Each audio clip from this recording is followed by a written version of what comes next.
মধ্যেই বর্তায়। মায়ের কোল হলো সেই কোল যেখানে সন্তানের জন্ম হয়, অর্থাৎ প্রথম বিছানা। স্ত্রীর কোল হলো সেই কোল যেখানে মৃত্যু হয়, অর্থাৎ শেষ বিছানা।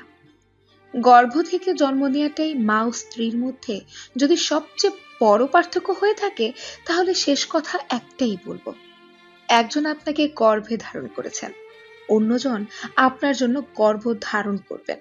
একজন আপনাকে জন্ম দিয়ে মা হয়েছেন, অন্যজন আপনার জন্য আরেকজনকে জন্ম দিয়ে মা হবেন। পৃথিবীর প্রতিটি নারীর চরণে বিনম্র শ্রদ্ধা ও ভালোবাসা নিরন্তর।